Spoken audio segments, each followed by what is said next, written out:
Okay, तो students आज हम लोग पढ़ने वाले हैं पॉल साइंस का एक चैप्टर है ना। पॉल साइंस का एक क्लास है, ठीक है।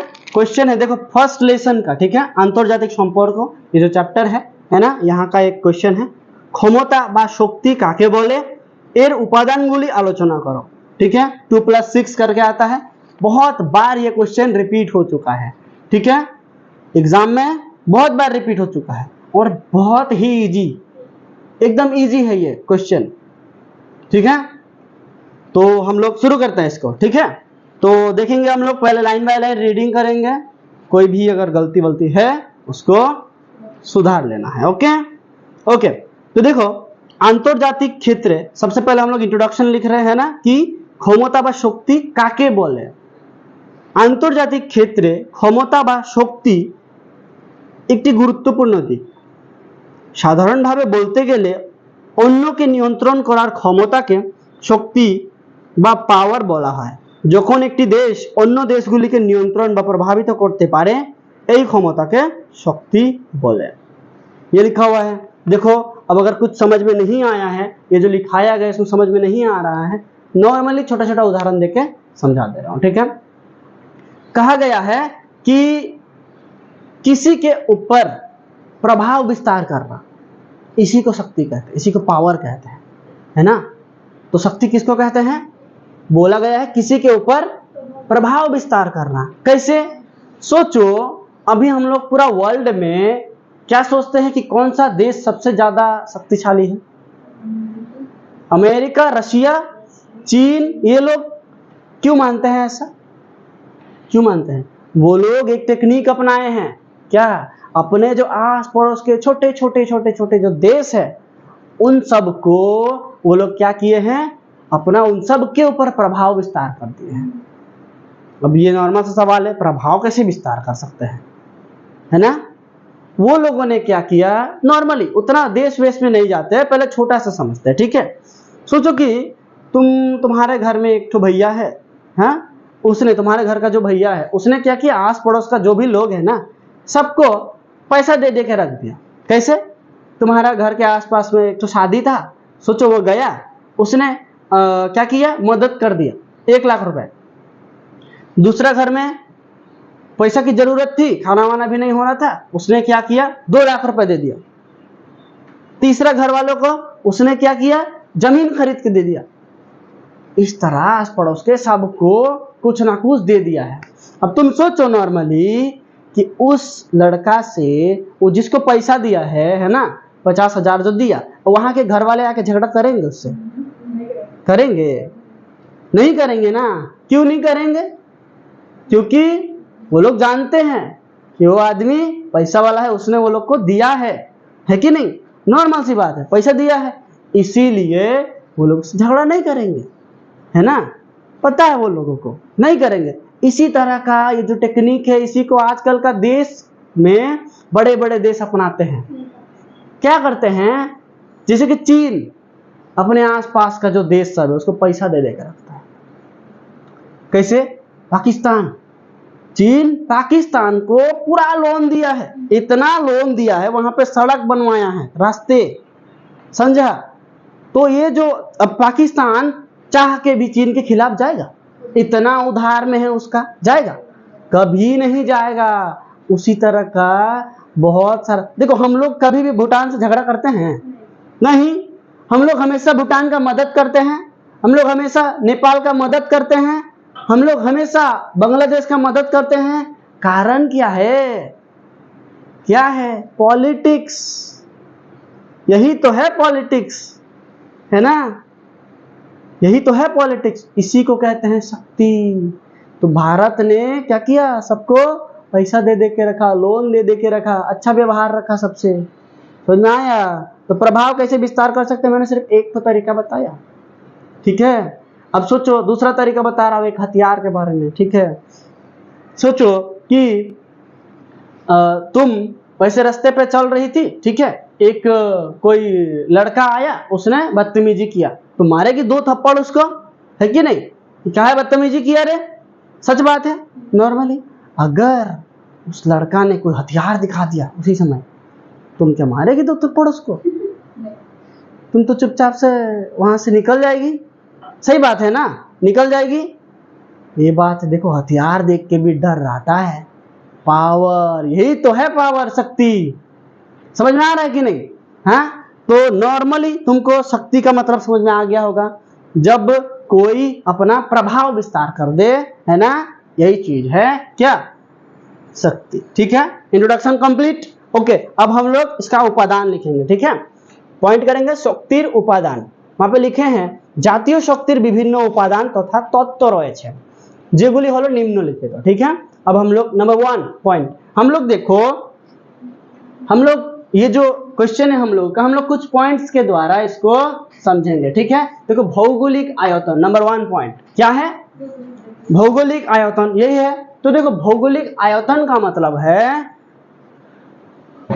भूगोल के आकार से तुमको क्या जगह मिला है, जमीन मिला है ना, क्या प्राकृतिक परिवेश मिला है, यही चीज को कहते हैं भौगोलिक आयतन। अब सोचो नॉर्मली, इधर देखो, ध्यान दो यहाँ पे, भौगोलिक आयतन का मतलब होता है जगह, है ना, जगह, नॉर्मल बात है, जगह। सोचो जिस देश के पास में जितना बड़ा जगह होगा, है ना, कैसा जगह है, जितना बड़ा जगह होगा वो आज के समय में उतना ही ज्यादा शक्तिशाली होता है। नॉर्मल सा बात है। अरे मतलब सोचने की बात है ये, कि अगर बड़ा जगह होने से शक्तिशाली कैसे होगा साहिल भैया? हाँ, मेरे घर में बड़ा जगह है तो क्या हम शक्तिशाली हो जाए? हाँ, हो सकता है आज के दिनों में। कैसे? देखो भौगोलिक आयतन क्या बोल रहा है, जिस जगह, जिस देश का सबसे बड़ा जगह, जितना ज्यादा जगह, उसमें उतना ज्यादा क्या रह सकते हैं, जनसंख्या रह सकते हैं।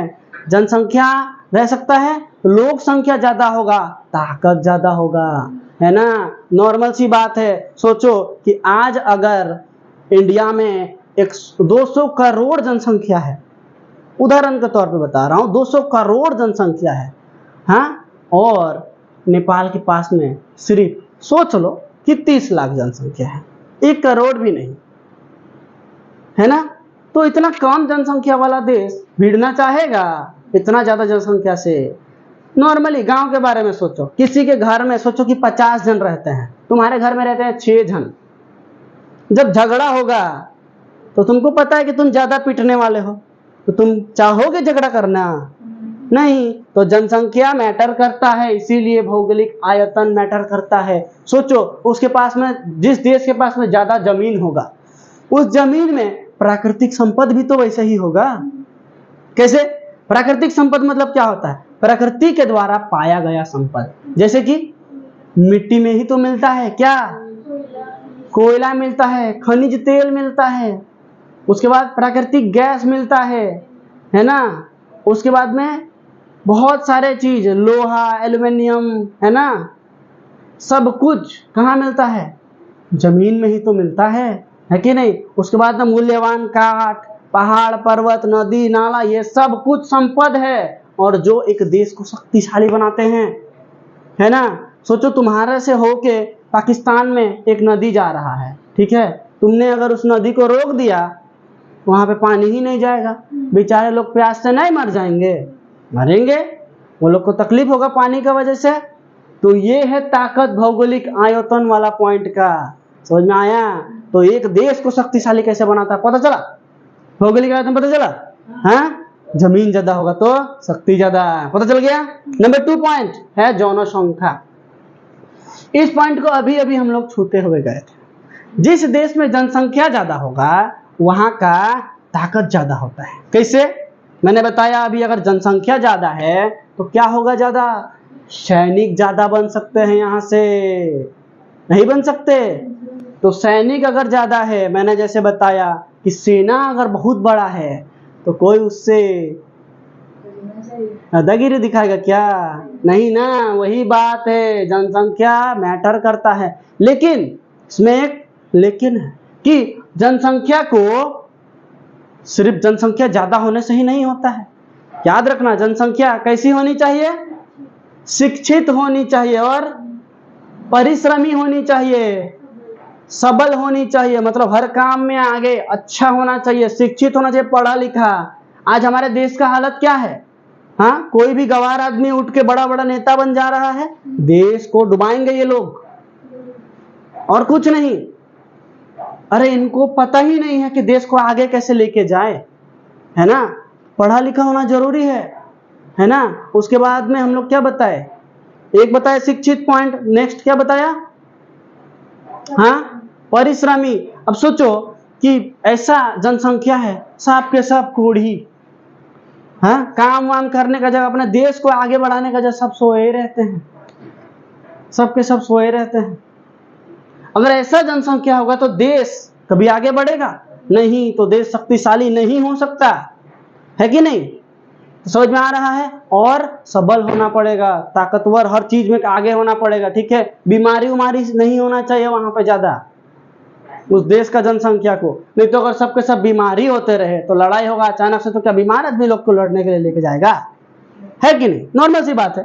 तो ये पॉइंट भी समझ में आ गया, भौगोलिक आयतन भी समझ में आ गया, जनसंख्या भी समझ में आ गया। नेक्स्ट पॉइंट है प्राकृतिक संपद। अभी बताया था इसके बारे में कि प्राकृतिक संपद वेरी वेरी इंपॉर्टेंट पॉइंट है ना। आज देखो देश के मिडिल ईस्ट कंट्री सबको देखो, देश का जो मिडिल ईस्ट कंट्री है, मतलब जहां पर तेल वेल निकलता है, जिस देशों में, वो लोग तेल बेच बेच के अमीर हो जा रहे हैं, हाँ, जैसे कि ईरान, है ना। दुबई का नाम हम लोग झट से ले लेते हैं तेल के बारे में, लेकिन तेल का कुआं वहां पे है, लेकिन तेल के वजह से दुबई इतना अमीर नहीं हुआ है, याद रखना। दुबई इंफ्रास्ट्रक्चर के वजह से अमीर हुआ है। मतलब क्या होता है, वहां पे नया नया कंपनी सब खुलना शुरू हुआ, है ना। वहां का जो शेख है उसने अलग अलग जगह से नया नया कंपनी को बुलाया, बोला कि तुम लोग को जैसे काम करना है करो, जमीन हम देगा, पैसे हम देगा तुम लोगों को, तुम लोग शुरू करो काम, है ना।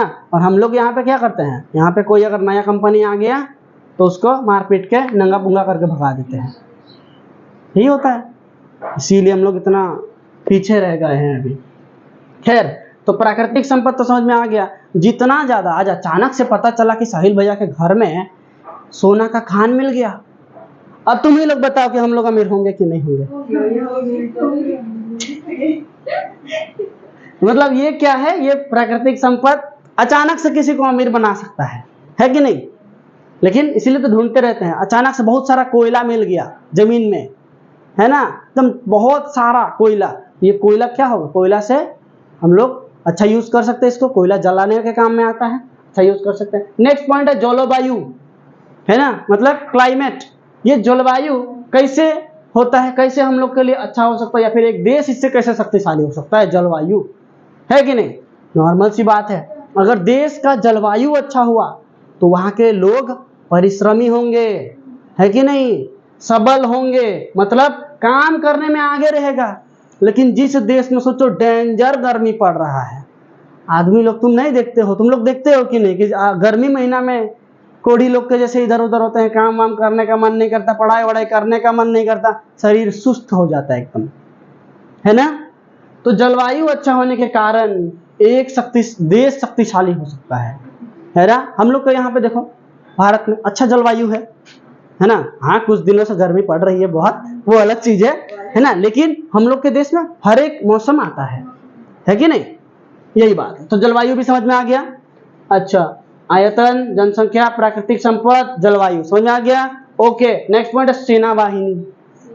सेना वाहिनी का मतलब होता है सेना कितना है, कैसा है।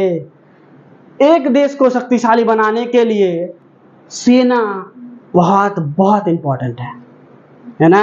सोचो आज के दिन में अगर भारत में बहुत पैसा है, जगह भी, जमीन भी बहुत ज्यादा, जनसंख्या भी बहुत ज्यादा, प्राकृतिक संपद भी बहुत ज्यादा, जलवायु भी बहुत ज्यादा, अच्छा, हर एक चीज अच्छा है, सब कुछ है, लेकिन अगर सेना वाहिनी नहीं हुआ तो किस चीज का खतरा है। हाँ, नॉर्मल सी बात है, दूसरा लोग देखेंगे, लालच में पड़ जाएंगे, लूट मार मचा देंगे, सब छीन के ले जाएंगे। सेना बहुत जरूरी है। क्यों? दूसरों से लड़ने के लिए नहीं, आत्मरक्षा के लिए, हाँ, बचाव के लिए। तो जिस देश में क्या होता है, सेना वाहिनी होता है। सेना वाहिनी 3 प्रकार के होते हैं, ठीक है। कौन कौन से? जल, स्थल और वायु। ठीक है, जल जो मतलब सेना होता है उसको हम लोग नेवी कहते हैं। क्या कहते हैं? नेवी, जो समुद्र नदी ये सब में रह के लड़ाई करते हैं, है कि नहीं। उसके बाद में स्थल मतलब जो जमीन में लड़ाई करते हैं, देखना टैंक वगैरह लेके जाते हैं, है ना, बंदूक वगैरह से लड़ाई करते हैं, है कि नहीं, वो क्या होते हैं? स्थल वाहिनी होते हैं, है कि नहीं। ठीक है, उसके बाद में होते हैं वायु, मतलब हम लोग हवा में भी लड़ाई करते हैं। कैसे? एयरफोर्स, हाशिमारा में है एयरफोर्स इतना बड़ा, है कि नहीं। हम लोग हवा से भी, ऊपर से भी बम फेंक देते हैं, है कि नहीं। तो इस तरह का सेना, जिसके पास तीनों सेना है, वो अभी के समय में बहुत ज्यादा शक्तिशाली माना जाता है। और इंडिया के पास तीनों है ना, तो इंडिया एक शक्तिशाली देश में गिना जाता है कि नहीं। समझ में आ गया? 3 तरह का सेना, कौन कौन सा? नेवी, उसके बाद में आर्मीज, है ना, स्थल वाहिनी, उसके बाद कौन सा? एयरफोर्स, है ना, वायुसेना। ठीक है, उसके बाद नेक्स्ट पॉइंट हम लोग पढ़ेंगे आधुनिक हथियार। ये क्या होता है? मतलब आजकल के समय में आधुनिक मतलब होता है नए समय का हथियार। सिर्फ सेना होने से नहीं चलेगा भैया, सेना के पास आधुनिक हथियार होना चाहिए, है कि नहीं। अभी का जमाना में लोग बंदूक यूज करते हैं, AK-47 यूज करते हैं, है ना, बड़े बड़े तोप यूज करते हैं, टैंक यूज करते हैं, मिसाइल्स यूज करते हैं, है कि नहीं, ये सब यूज करते हैं। और तुम अगर सेना को तलवार दे के भेजोगे लड़ाई करने, हाँ, दूसरा देश का आदमी लोग तो तुमको दूर से ही मार देगा और तुम ये करके दौड़ जाएगा, है कि नहीं, तो गया काम से तुम। तो इसीलिए आधुनिक हथियार होना बहुत ही ज्यादा जरूरी है कि नहीं। आधुनिक हथियार में याद रखना टैंक्स वगैरह आता है, मिसाइल्स वगैरह आता है ना, परमाणु बम आता है, हाइड्रोजन बम आता है ना, ये सब होता है। परमाणु बम के बारे में तो एकदम बढ़िया से अगर तुमको जानना है तो सेकेंड वर्ल्ड वॉर को जानना पड़ेगा, क्या ही मजेदार है। लोग खतरनाक, मतलब ऐसा एक बम है कि 2 से 3 किलो का बम अगर मार दिया ऐसे करके, है ना, कि ज्यादा गर्मी दिखा रहा है, ई लो बम, ऐसा करके मार दिया तो उस जगह का नक्शा ही गायब हो जाएगा, है ना। ये है, सबसे पहले कहाँ मारा गया था? जापान में। किसने मारा था? अमेरिका ने। कब? 1945। हाँ, 1945। Very good. तो आधुनिक हथियार के बारे में समझ में आया, है ना। अभी भी लड़ाई चल रहा है ना, लड़ाई चल ही रहा है देशों में। कौन कौन से बताओ जरा? इजराइल और फिलिस्तीन में लड़ाई चल रहा है ना, जिसमें कूद पड़ा है ईरान। ओके, नेक्स्ट है योग्य नेता। योग्य नेता का मतलब योग्य नेता। और योग्य नेता कैसे होते हैं? मतलब सोचो, हम लोगों ने जिसको प्रधानमंत्री बनाया, हम लोग के इंडिया में तो सबसे ज्यादा शक्तिशाली एक्चुअली में होते हैं राष्ट्रपति, लेकिन राष्ट्रपति वो शक्ति का उपयोग नहीं करते हैं। उपयोग कौन करता है? प्रधानमंत्री। प्रधानमंत्री करते हैं। प्रधानमंत्री अगर योग्य ना हुआ, पढ़ा लिखा नहीं हुआ, कुछ समझता नहीं है, ठीक है, अगर वो योग्य ही नहीं है, योग्य, तो हम लोग का देश को उन्नति की तरफ ले जाएगा कि अवनति की तरफ ले जाएगा? ऑब्वियसली नॉर्मल सी बात है। श्वेता सोच में पड़ गई है, तुम्हारे बारे में नहीं बोल रहा हूँ ऐसे, ठीक है, नेता लोग के बारे में बोल रहा हूँ, ठीक है। तो देखो, अगर नेता, सोचो कि मैं नेता बन गया, ठीक है, और मैं पढ़ा लिखा नहीं हूँ, ठीक है, मैं बोल रहा हूँ कि कोरोना के समय में तुम लोग थाली पीटो, थाली पीटो, उससे क्या होगा? अब बताओ, ये पढ़े लिखे लोग इस तरह का काम करेंगे? नहीं करेंगे।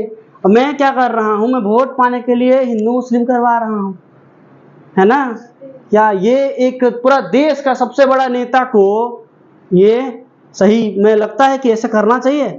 नहीं करना चाहिए। तो उसको योग्य नेता कैसे बोलेंगे? योग्य नेता कूटनीति में माहिर होना चाहिए, मतलब चाल चलने में, देश में नहीं, हर एक जगह में। ये दूसरा कौन से देश से संधि करना है ना, किस देश से हम लोग को सामान खरीदना, हथियार खरीदना है, जो यहाँ नहीं मिल रहा वो सामान खरीदना है, वो सब कौन तय करता है? नेता लोग ही तो करते हैं, है ना। कौन करते हैं? नेता लोग करते हैं, वो प्रधानमंत्री नहीं, वो विदेश मंत्री करता है। ठीक है, तो समझ में आ गया योग्य नेता। इसमें बहुत सारे नेताओं का नाम दिया गया है। ठीक है, जैसे कि हम लोग का देश का नेता लोग का नाम दिया गया, जवाहरलाल नेहरू, इंदिरा गांधी, है ना। उसके बाद में कहाँ का नेता नाम है? विंस्टन चर्चिल है ना। मिस्र का नेता है नासिर, है ना, अब्दुल नासिर। क्या नाम है?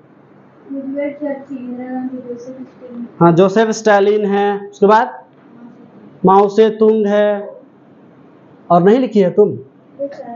और भी है नेता सबका नाम। ठीक है,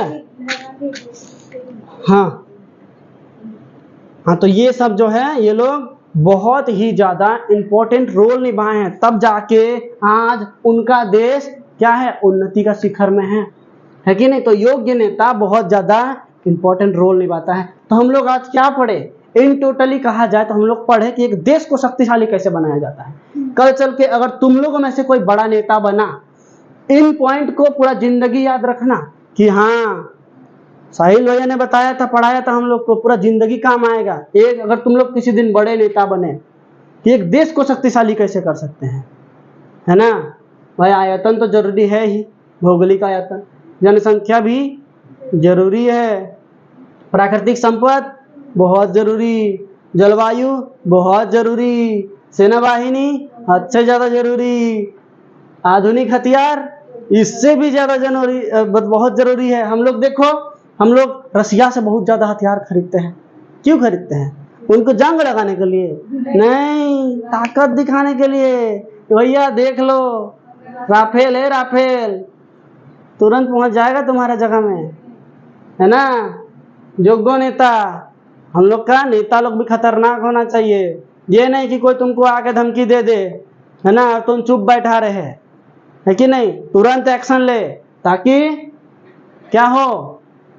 ताकि कोई दूसरी बार आंख उठा के देखे नहीं, है कि नहीं। एक घर का जो हेड होता है ना, पुरुष प्रधान हम लोग का देश है, तो अगर हेड वहां पे पिताजी है, पिताजी अगर बहुत ज्यादा भोंदू टाइप के रहते हैं, है ना, कोई भी आके आंख दिखा के चला जाएगा तुमको। लेकिन पिताजी अगर थोड़ा सा कड़क हुआ, है ना, तो कोई किसी का हिम्मत है कि उसका बेटी के ऊपर कोई हाथ दिखा दे, अंगुली दिखा दे? यही बात है। ये कौन होते हैं? पिता का जैसे होते हैं पूरा देश का। समझ में आया? तो आज हम लोग क्या पढ़े?